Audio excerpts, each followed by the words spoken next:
Bertemu lagi dalam program Merawat Jiwa. Saat ini kita bersama-sama membaca sabda Tuhan yang diambil dari kitab Keluaran 17 ayat 1 sampai ayat 7. Lembaga Alkitab Indonesia memberikan judul Di Masa dan di Meriba. Kemudian berangkatlah segenap jemaah Israel dari padang Gurun, berjalan dari tempat persinggahan ke tempat persinggahan sesuai dengan titah Tuhan. Lalu berkemahlah mereka di Rafidim, tetapi di sana tidak ada air untuk diminum bangsa itu. Jadi mulailah mereka itu bertengkar dengan Musa. Kata mereka, "Berikanlah air kepada kami supaya kami dapat minum." Tetapi Musa berkata kepada mereka, "Mengapakah kamu bertengkar dengan aku? Mengapakah kamu mencobai Tuhan?" Hauslah bangsa itu akan air di sana. Bersungut-sungutlah bangsa itu kepada Musa dan berkata, "Mengapa pula engkau memimpin kami keluar dari Mesir untuk membunuh kami, anak-anak kami dan ternak kami dengan kehausan?" Lalu berseru-serulah Musa kepada Tuhan, katanya, "Apakah yang akan kulakukan kepada bangsa ini? Sebentar lagi mereka akan melempari aku dengan batu." Berfirmanlah Tuhan kepada Musa, "Berjalanlah di depan bangsa itu dan bawalah beserta engkau beberapa orang dari antara para tua-tua Israel. Bawalah juga di tanganmu tongkatmu yang kau pakai memukul sungai Nil dan pergilah. Maka aku akan berdiri di sana di depanmu di atas gunung batu di Horeb. Haruslah kau pukul gunung batu itu dan dari dalamnya akan keluar air, sehingga bangsa itu dapat minum."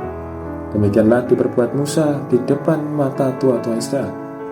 Dinamailah tempat itu Masa dan Meriba, oleh karena orang Israel telah bertengkar dan oleh karena mereka telah mencobai Tuhan dengan mengatakan, "Adakah Tuhan di tengah-tengah kita atau tidak?" Demikianlah sabda Tuhan bagi kita.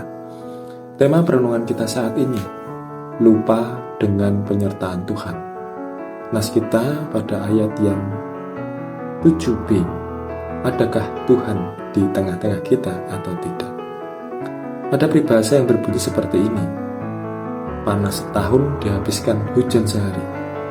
Artinya segala kebaikan selama setahun dihapuskan oleh keburukan selama sehari. Dengan kata lain, manusia gampang melupakan kebaikan yang telah diterima dan lebih suka mengingat hal-hal buruk yang menimpanya. Begitulah dengan bangsa Israel. Dalam perjalanan menuju tanah perjanjian, mereka berpindah-pindah hingga sampai di Rafidim. Di situ tidak ada air untuk diminum, lalu mereka mulai panik. Mereka tidak menyadari bahwa di persinggahan sebelumnya Allah selalu menyediakan air. Mereka tidak meyakini bahwa Allah juga akan menyediakan air bagi mereka di Rafidim. Pemeliharaan dan kebaikan Allah sepanjang perjalanan mereka dari Mesir sampai Rafidim seolah-olah terhapus begitu saja oleh masalah ketiadaan air. Mereka tidak menyadari bahwa itulah ujian iman dari Allah. Mereka ragu apakah Tuhan ada di tengah-tengah mereka.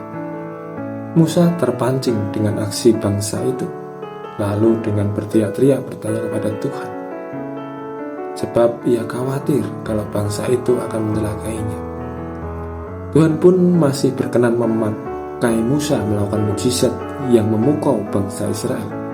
Musa berjalan di depan bangsa Israel dengan beberapa tua-tua dengan membawa tongkat menuju gunung Horeb, lalu memukul gunung batu di mana Tuhan berdiri, dan keluarlah air sehingga bangsa Israel dapat meminumnya. Barangkali kehidupan iman kita pun seperti bangsa Israel. Kita tidak menggunakan setiap momen untuk membangun kesadaran akan pemeliharaan Tuhan atas hidup kita. Tidak heran apabila dalam masa kesulitan kita kemudian tidak mampu untuk mengingat satupun kebaikan Tuhan yang sudah kita terima. Bahkan kita suka meragukan ketidakmampuan kuasanya yang mengatasi persoalan kita. Hal itu membuat kita menjadi panik dan kehilangan fokus.